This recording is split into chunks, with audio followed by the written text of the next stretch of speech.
the tradition is to party. And we learned that tradition from Rabbi Shimon Bar Yochai, who was buried in Meron. And every year on the anniversary of his passing,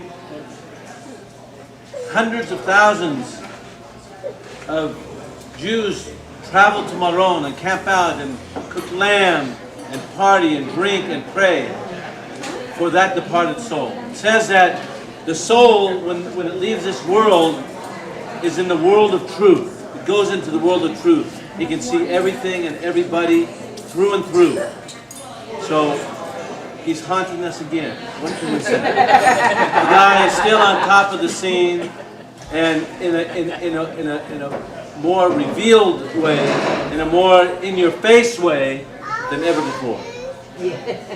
And he's here to help us. That's what his mission is, to help us on the family level, and the workplace level, and the community level.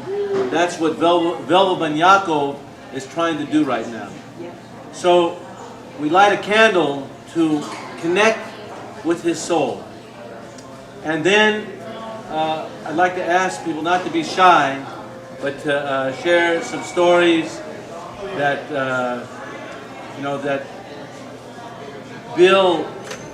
that Bill brought into this world through his outrageousness, through his compassion, through his rage, through his everything that he was and is,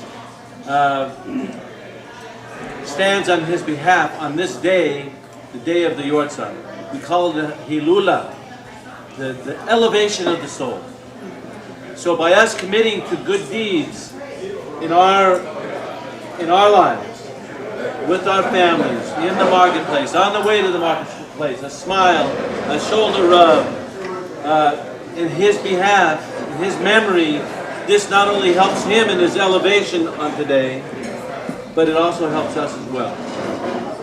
So I'd like to ask my friend, the Kohen, Eli Kohen, on behalf of his wife and his beautiful son, to come and light his Bill's Yahrzeit candle. The flickering of his soul. And it continues to flicker. That's flicker. Don't get it confused here.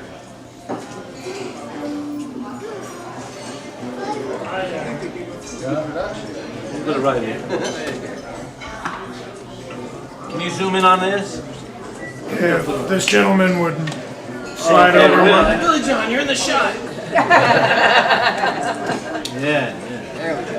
I don't know, Willie John Burns too, though. Brightly, however. Exactly, I know. Okay, so is there anyone would like to stand up first and tell a story, a Bill story? All right. Don't be shy, come on. So this was many years after I had worked for Bill, but I was involved in rock medicine forever. I think about 11 years. But anyway, during that time, my husband had a stroke. He was very ill. And he could never come home. He was in a skilled nursing facility. And the bills were like up to here. And I got so depressed that I checked myself into a hospital for 30 days. Because I thought I had no options. I didn't know what to do. So anyway,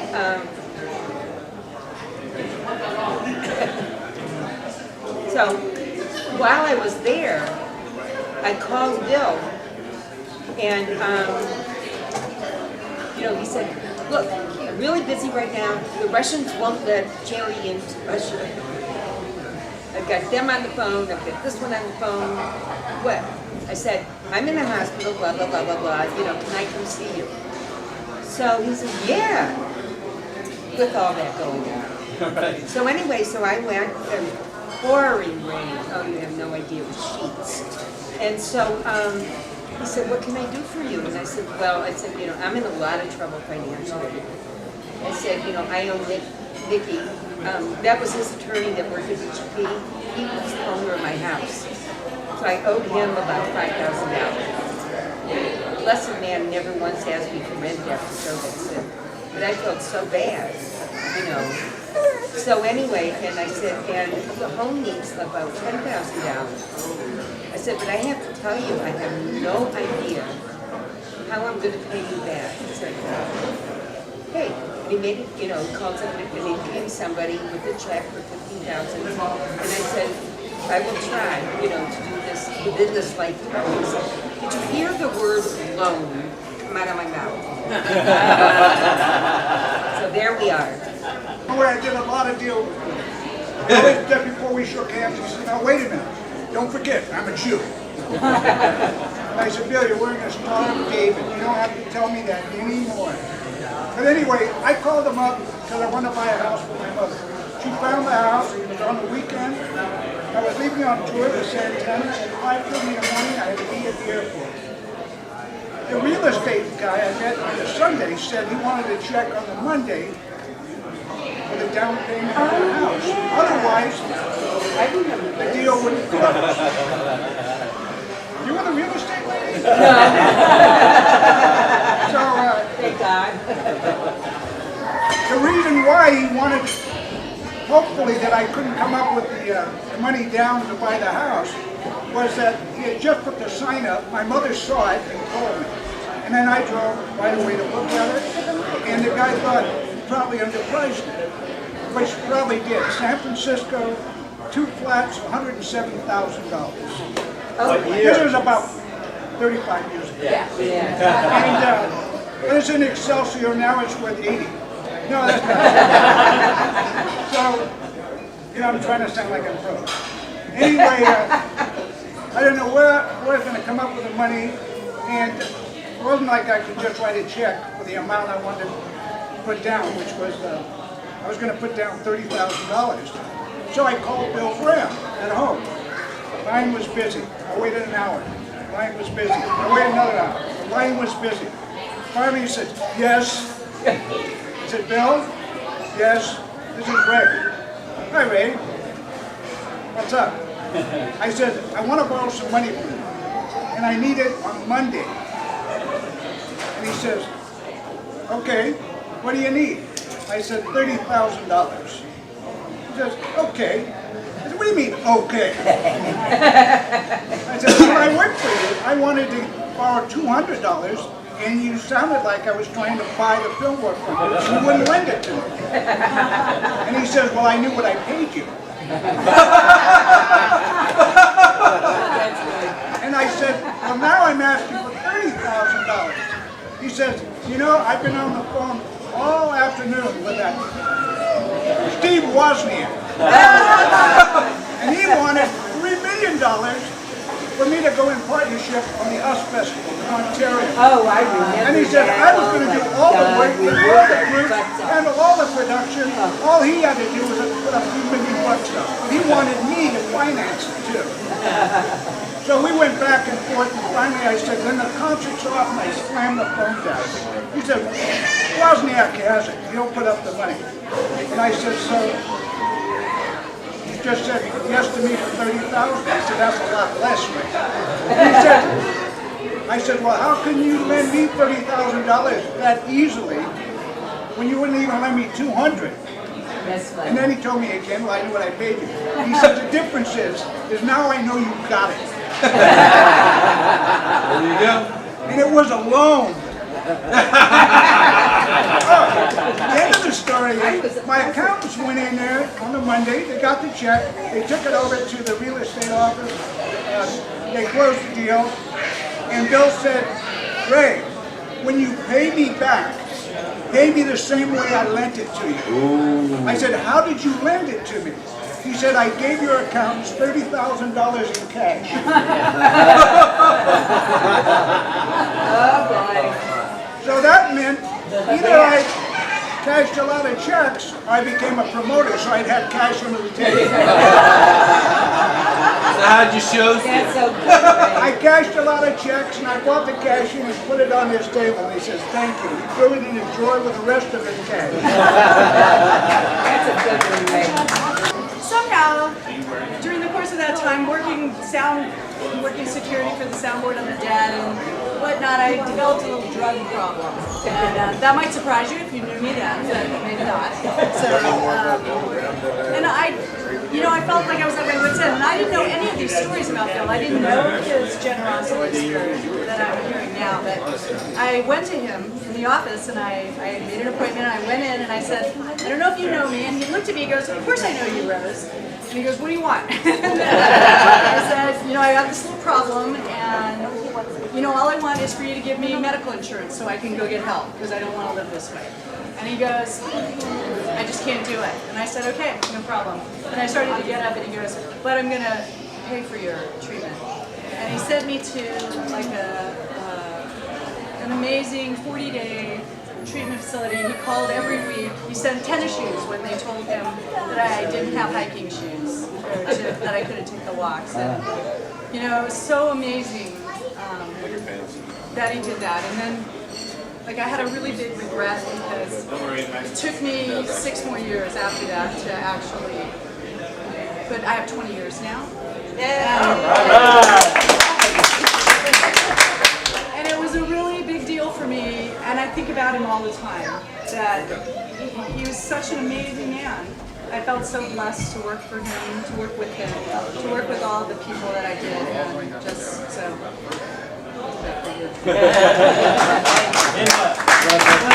I never met Bill Graham, but I was tremendously influenced by him because of the music that he promoted. It totally changed my life, and it probably saved me from becoming an attorney.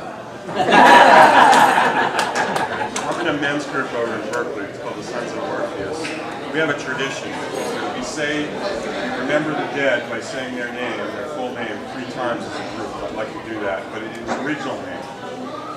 Velvo Ben Yaakov. So say it once. Velvo Ben Yaakov. Velvo Ben Yaakov. We're all going to say it as a group 3 times in our loud voice. It's Velvo. Everybody stand up. Okay. Everybody stand up. Velvo Ben Yaakov. Yaakov is his father.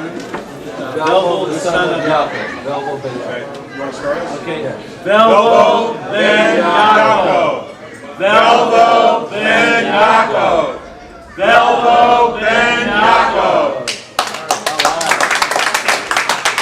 My father-in-law told me that Bill said, it's not about the money, it's about the money. And I've read a lot of Talmud, and I've read a lot of Torah, and I've read a lot of truth, and that's one of the truest statements I've ever heard come from anyone. So you should go after someone who can speak such truth. Okay, Willie. Change the pace. How about the time I helped Bill? Here we go. Let's hear it. I was just here for 3 or 4 months, and I was going to do some visiting down in LA.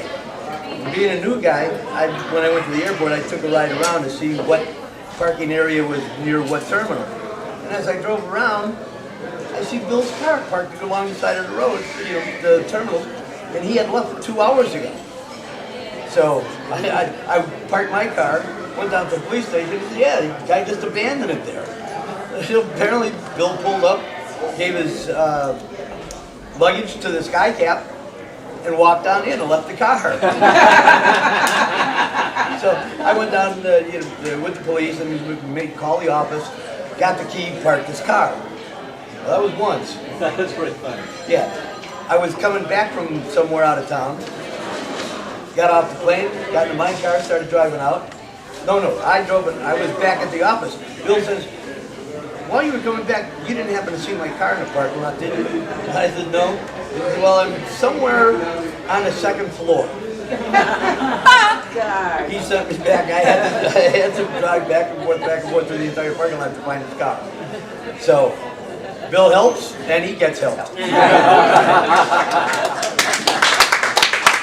Colleen, who's not here, who sends her regards, her back's out. But Colleen always tells the story. She was a receptionist for the company and assistant to Sherry at the box office. And somehow one day, I don't know, Jan and Rita are busy, everybody's busy, somebody's got to make lunch for Bill. So Colleen, okay, Colleen, you have to make lunch for Bill. Okay. So she, I don't know what she does, egg salad sandwich, something. She's making lunch, here's lunch. Bill, she hands him the lunch, and Bill looks at it and he goes, it's ugly. To which Colleen's response was something along the lines of like, fuck you. So now, this morning, we had like one of the great, to me, one of my great memories is going to be this morning.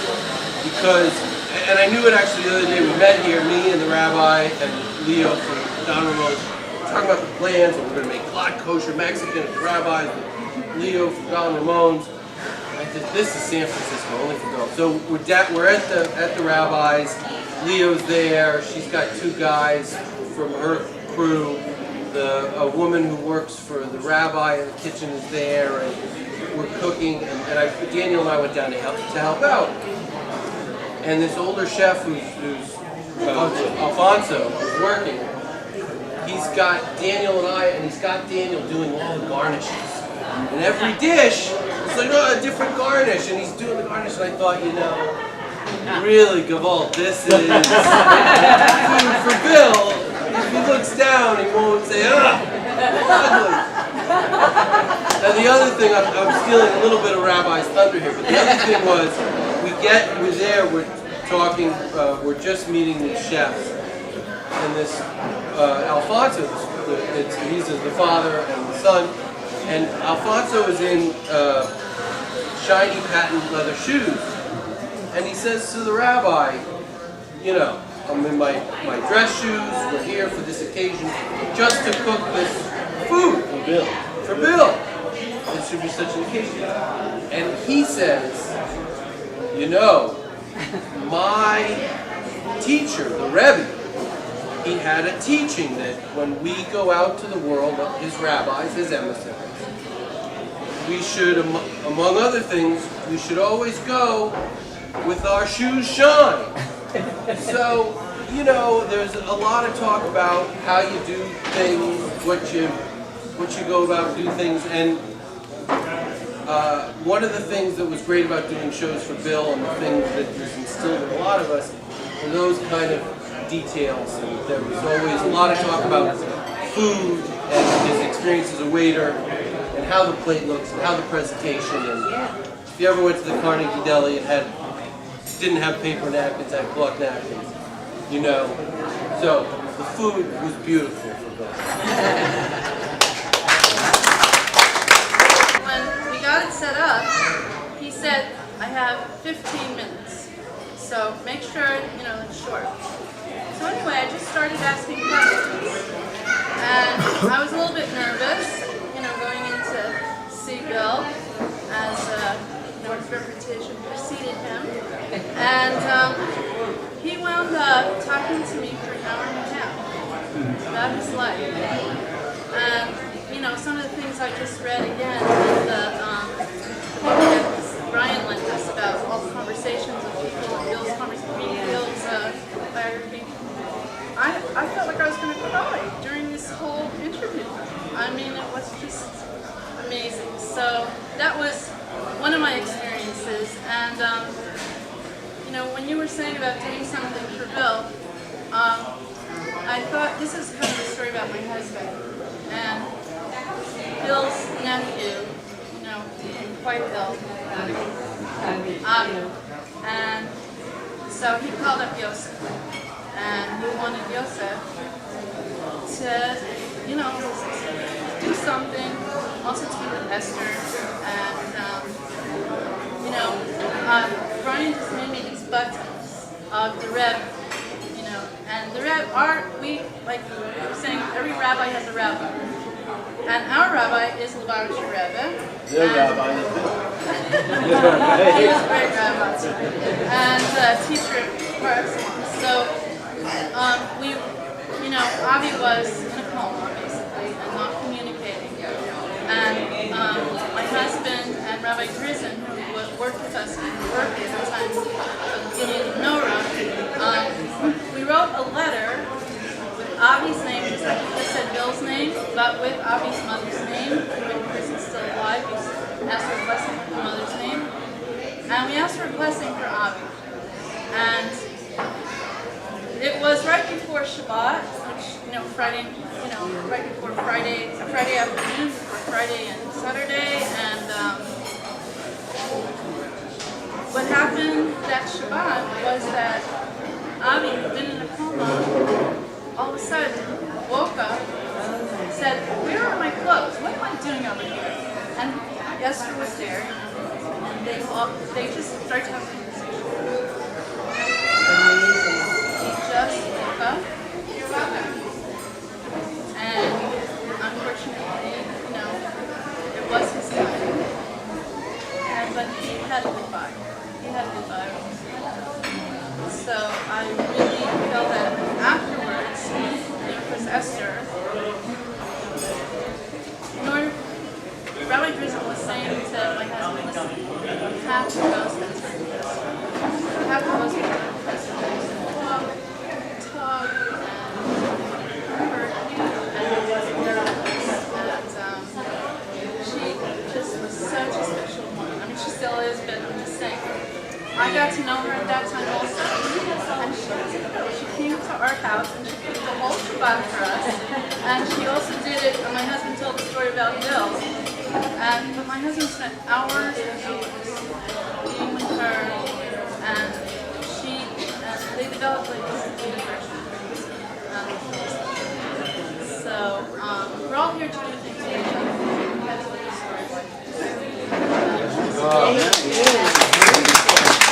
This is a big better story.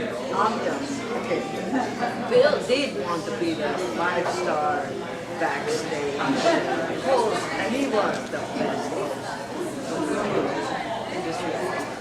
And Peter, bless his heart, and myself had the fun, the privilege, really the happiness to make all these ideas real. And Bill couldn't be crazy enough, it couldn't be big enough, and we had a crew, and he gave us the crew to make it happen. So this was Springsteen at the Coliseum.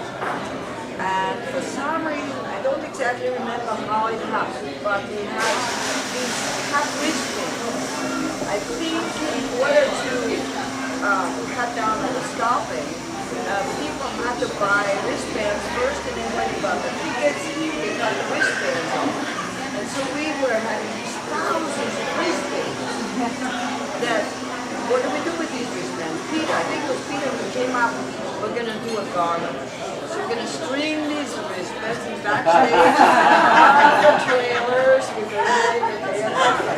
I can't imagine. Somewhere there was a crew stringing all these wristbands, and then as I was putting the trailer and carefully dividing the distances so they would be beautiful, and that was Bill, and it had to be exactly.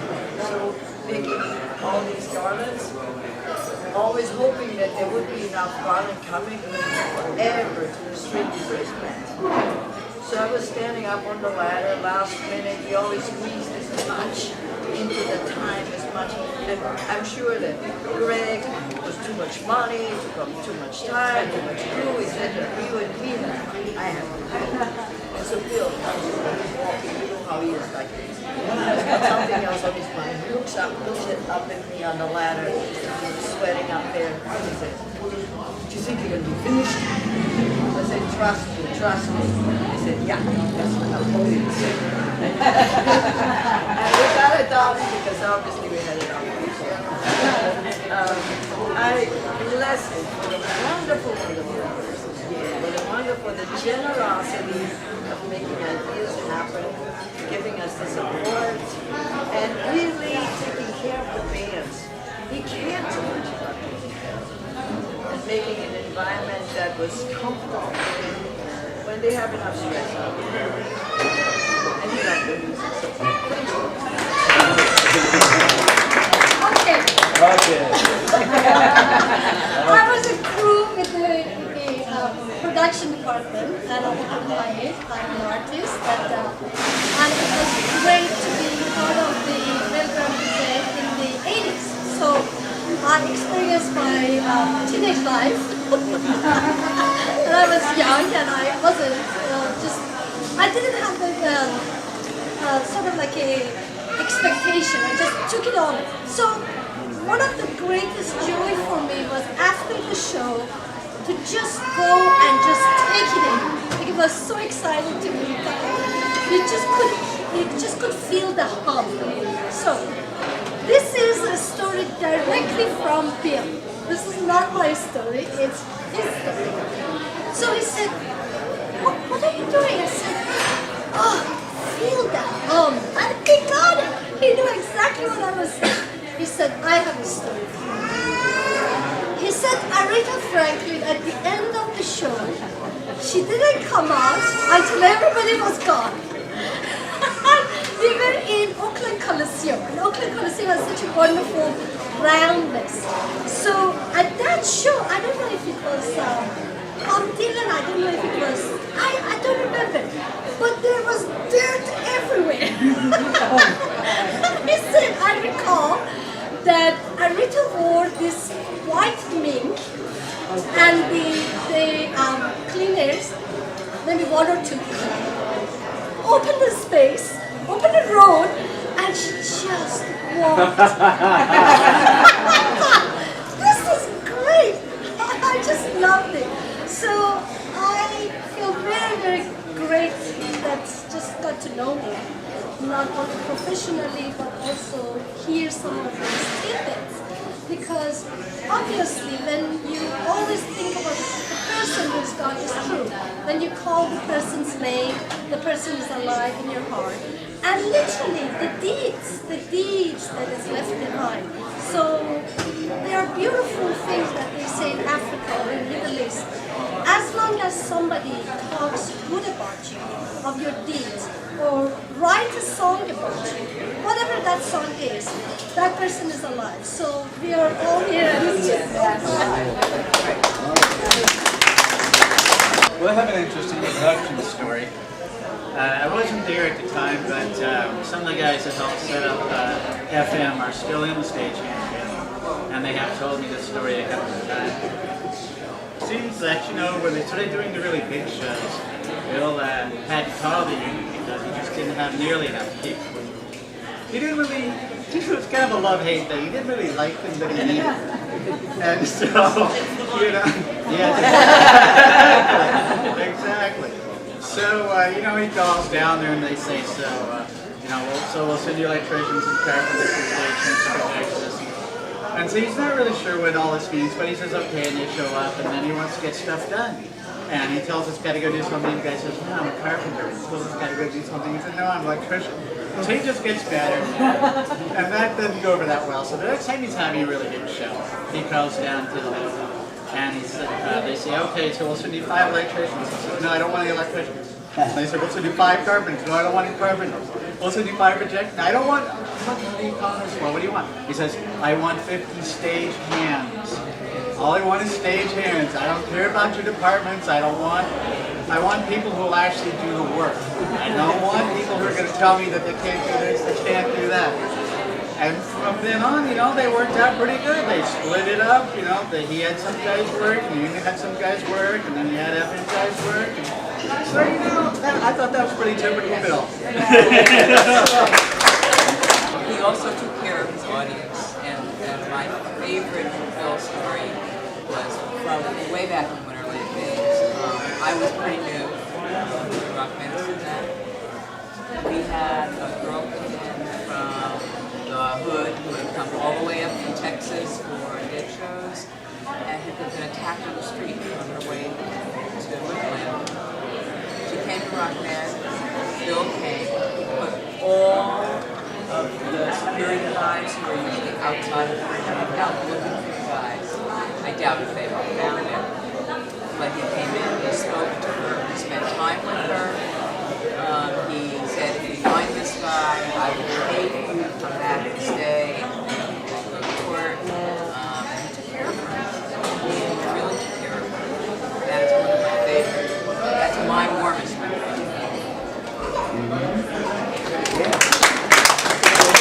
Okay, I got a story. This is what I heard from Bill. It's a story about Bill and kind of civil rights oriented thing, which is my big thing about Bill. My thing about Bill was I always looked up to him because he was a social leader.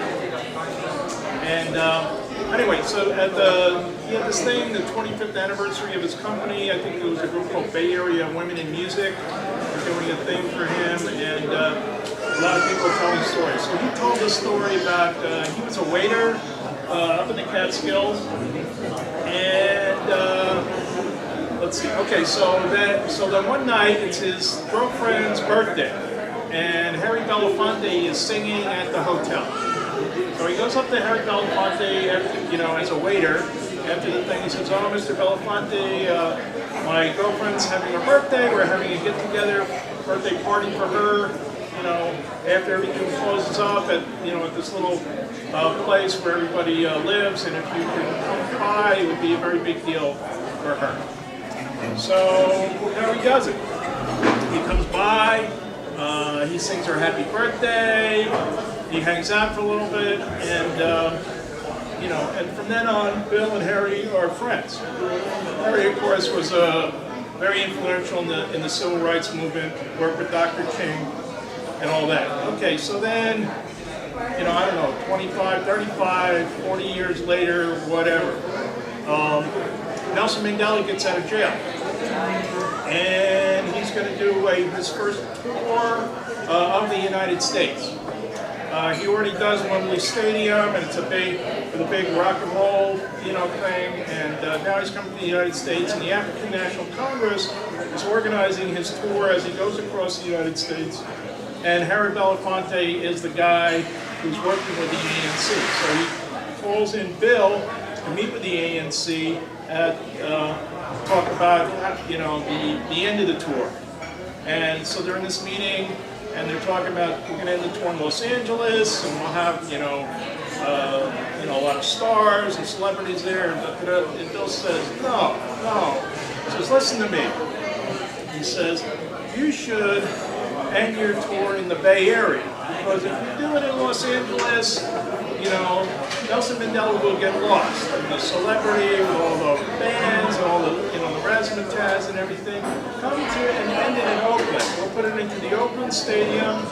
We'll get some roots music. We'll have Santana. We'll have John Lee Hooker. We'll have world beat ethnic music, and we'll do it for practically free. It was, I think, $5 to get in. And so that's what happened. That's what happened. It was an amazing, I was there, I helped, set up chairs and stuff like that. It was the greatest show I've ever seen. Because Nelson Mandela, at the end of his thing, he said, at the end of his speech, he says, okay, remember this. I have one thing to say, always remember this. He said, I love you. And that was it. Really, I'd never seen a revolutionary political leader in the speech on that note. Anyway, Martin Luther King has a very famous speech, talk that he gave once called the Drum Major Instinct. The Drum Major Instinct. And basically the whole essence of that spiritual talk is that everybody can be great because everybody can serve. And so Bill Graham was the greatest. My story is a little later in life than some of these other great stories. Obviously, I was fortunate enough to have some of my greatest life transforming experiences in the audience.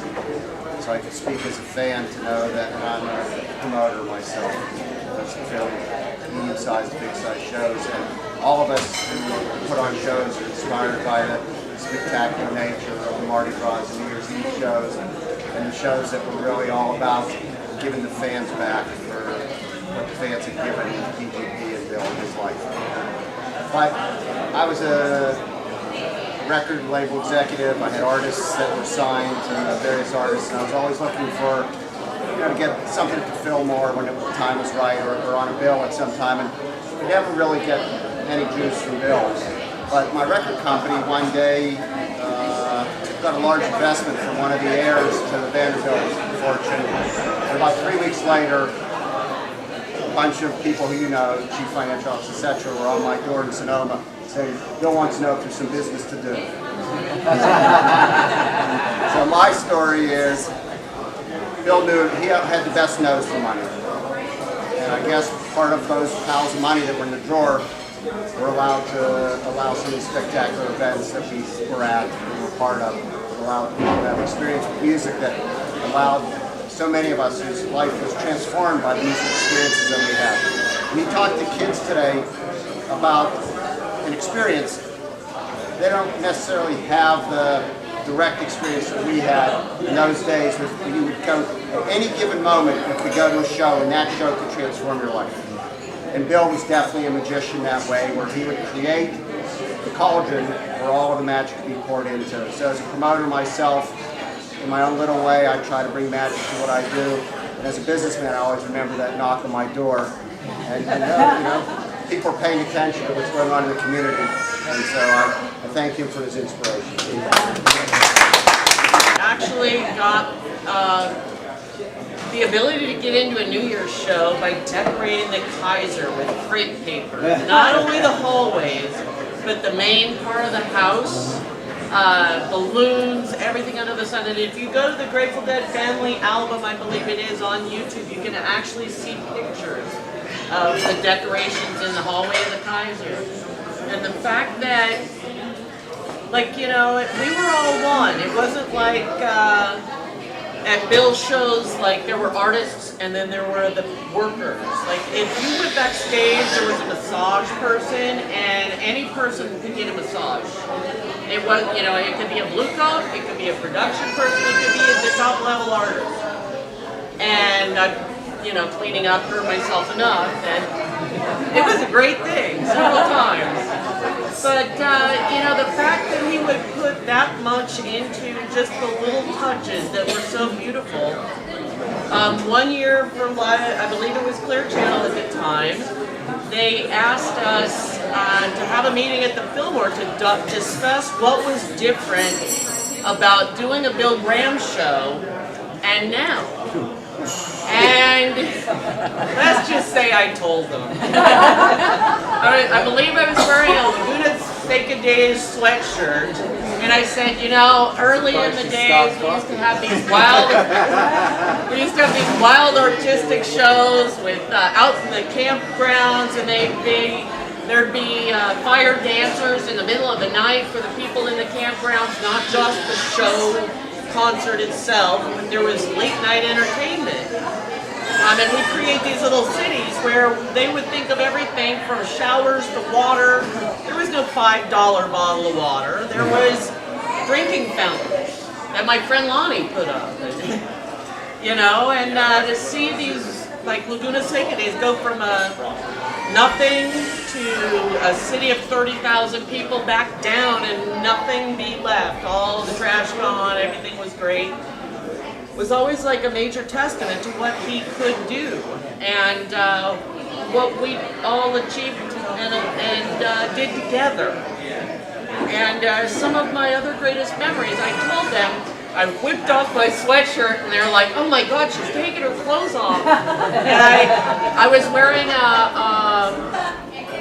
the earthquake shirt that it says, it's everybody's fault. And I said that was another thing that Bill taught me, was that we all have a hand in it, and it is all our fault. It's all our job to help. It's all us. You can't just say it's them. It's, you know, it's their fault, their problem. And then I said, you know, a few other things. But yeah, you know, just the fact that he would go to the point of making the hallways of the Kaiser filled with crepe paper and balloons and things, and we'd spend days doing it, having the most wonderful time. And he would always like have people do anything. You know, you would just suddenly be asked, hey, could you help put up a tent? And there'd be 10 of us suddenly putting up a tent, you know. Exactly. Or several different art projects that we helped with. Or my favorite was the Pelons that suddenly appeared backstage that are just t-shirt prints. But all of a sudden they became artistic decorations. And now they're collector's items, you know? But, you know, the fact that he would put so much, and you know, you hear bad stories about Bill and his temper and yelling and this, that, and the other. And a friend of mine mentioned that the other day, and I said, but you know, there was always that one thing, like the $1 million donation for the AIDS Foundation, where he matched what was made into one big benefit we did. He's like, you know, you're right. At that point in time, it was so huge amount and such a huge thing to do. No matter everything eclipses, that is so huge, you know. And that was my boss, the best boss I've ever had. But did he pay you? Yeah, not enough. There you go. She got into the dead shows. That's more, yeah. The perks were good He enough. went for nothing at the dead show. Perks were good enough. Kindly one. Thank you all for being here tonight. Thank Lee and her staff for making this delicious lot kosher. That's the delight here. So wonderful.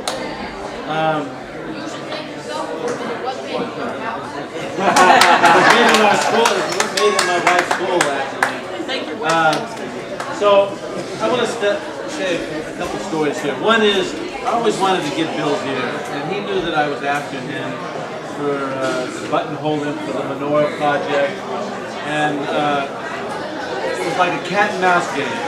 Well, I once got Ray. Somehow I found out that Ray was Carl's manager. I couldn't get Bill to, buttonhole a star, an entertainer to come down to Menorah. But Ray says, yeah, we'll get Carlos down there. When Bill found... What's the truth? What is it? He came in one more time to see Bill. Yeah. And he was sitting out there and kept waiting and he kept telling Bill, the rabbi's out here to see you, Bill. He picks up the phone, he calls me, he said, Ray, the rabbi's in reception. He said, Ray, do me a solid. No, he used to say, do me a solid. Would you take the rabbi off my hand? Oh, yeah. Take the rabbi off. We showed him, didn't we? We showed him. The rabbi comes in and I look at him and I didn't know what I was supposed to do. Maybe I can have mitzvahs or something. I don't know. And he says to me, now it's your story. So, I don't know what magic Ray did, but he got Carlos to come down to the Menorah project that year. And I spoke Spanish. So I was always trying to get Bill's attention, get him for something to, get him more involved in the Menorah project. So Hinda and myself were at the, was it just me, Hinda, at the airport? Yeah, I was at the airport flying from New York to San Francisco, and I look up, and there's Bill getting on the plane. I said, I got him for 5 hours. So I started in working on him, and as he was in line to get his, reservation, he says, Joseph, he says, wait till we get on the plane. You come, you'll sit down with me, and So I waited till about 4 hours into the flight. I come up to the first class or business class, wherever it was. He had five seats. His business operation was spread across the 5 chairs. And he saw me, he says, Joseph, sit down. He moved his books, his papers over. And he says, he was just eating his lunch, which happened to be, I don't want to say, shrimp and who knows what else. He says, Joseph, you want to, here, have some? I said, Bill, I'd love to dine with you, but I can't really have shrimp. Oh, he says, sorry. He says, Joseph, I want you to know, I may not do things the same way that you do things, but if it wasn't for you and your Hasidic way of doing things, I wouldn't be here. And all of us wouldn't be here. So it was a moment where Bill acknowledged and understood his Jewish connection. And that brings us back to the Menorah. The Menorah project. That's why I'm here today. That's how I connected to Bill. The menorah that's traditional, that stands on the windowsills of Jewish homes throughout the world, that proclaims the miracle I mean, they were trying to wipe us out then. You know, the Greeks and the Assyrians were trying to do us under, and the Jews turned to, the Maccabees turned to guerrilla warfare, and through a miracle, first they knew how to put up their dukes, these Maccabees, and they took care of armies that far surpassed. You ever hear of muscular Christianity? Muscular Judaism. So they took care of business, and then it was time for God to bring a miracle down into this world, which He did through the menorah. The oil was only supposed to last for 1 day. It lasted for 8 days. And so the message that we took from the days of the Maccabees to San Francisco, we took the menorah from the windowsill of Jewish homes and took it boldly, you know, with Bill Graham, with my mentor, Rabbi Drizzen and Zev Putterman, boldly out into the streets. And it wasn't easy. All the Jewish community were shrined. How could you go out with your underpants showing the labels, you know, showing your colors in the streets, you know, church and state? How could you mix the two together? And it went all the way to the Supreme Court. But Bill, the first year, he tried to accommodate the cries of the community, most of them the Jewish community, unfortunately. And they said, put it on private property.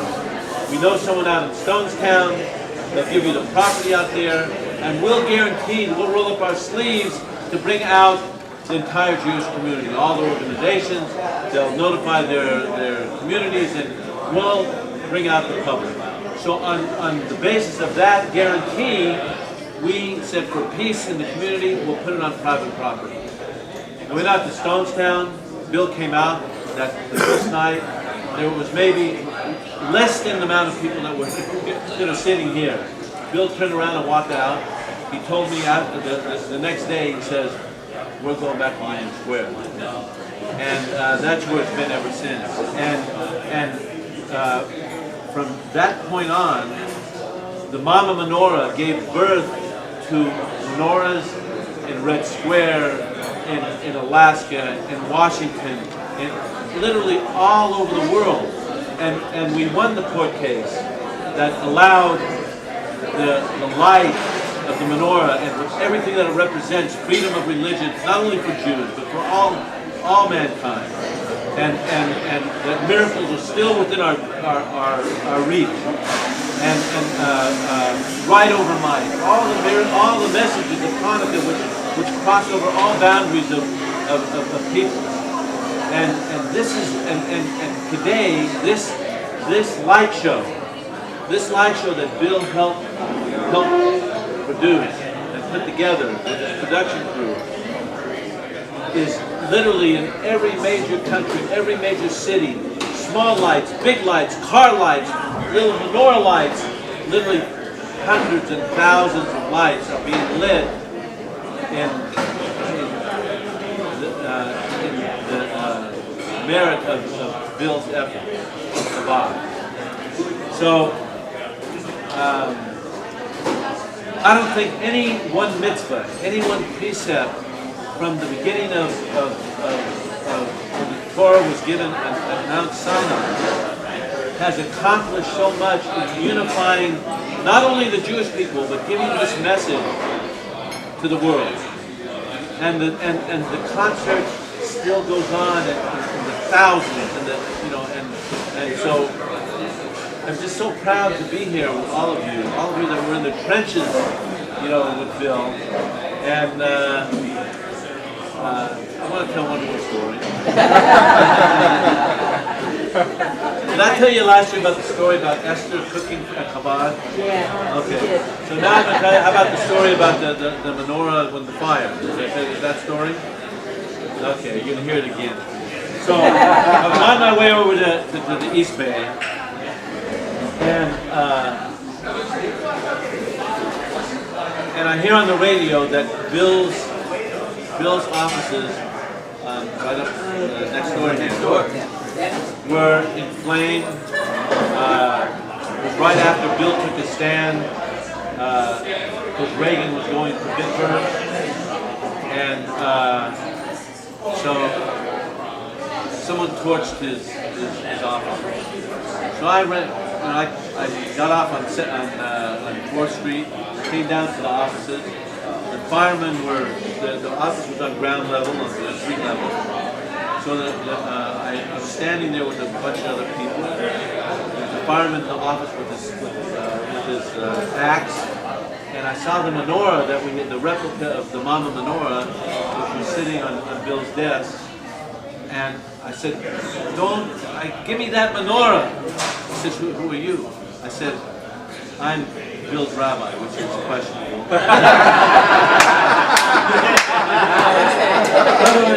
But it was on tape, and I had to use everything I could muster to make sure that guy gave me the menorah.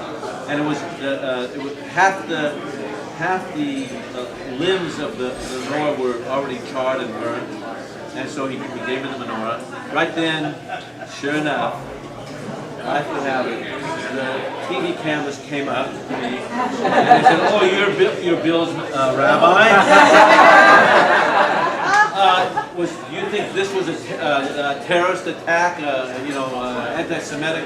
I said, I'm just a simple rabbi. I don't know what cause or whose cause. That was partly I said right, but Bill was in Europe at the time. He came back. I'm sure he took a magnifying glass to all the news and all the media. And I got a phone call from Jan. She said,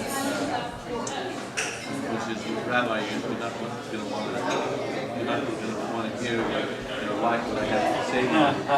But Bill wants you to bring the menorah back immediately. So I said, Jan, I wasn't trying to steal it anymore. I was just trying to, I said, of course I'll bring it back. He wants it right now. So I brought the menorah back.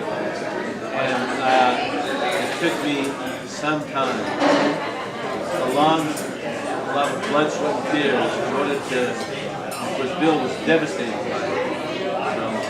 what happened. But I just want to thank Lee and all of you. This is so meaningful to be with you, and because we know that it's not always the front man that makes things happen. It's the people in the trenches that enable the oil to be put into the menorah and for the menorah to shine. And so, when is the first night of Hanukkah? December 8th. Sunday is Bill Gray Menorah Day. I hope that you spread the word that everyone comes down, because it's truly a tribute. Bill, I'm not sure he even understood the significance of what a powerful, what a bright soul that he had, what he brought down from the world. So please join us for the menorah, the Bill Gray Menorah Project. Oh yeah, there's flyers up here. It will be very meaningful to Bill and all of us. Thank you so much.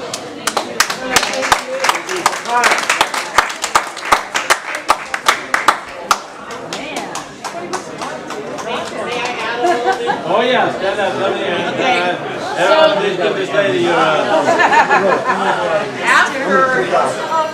After Bill passed, Great to see you, honey. after Bill passed, that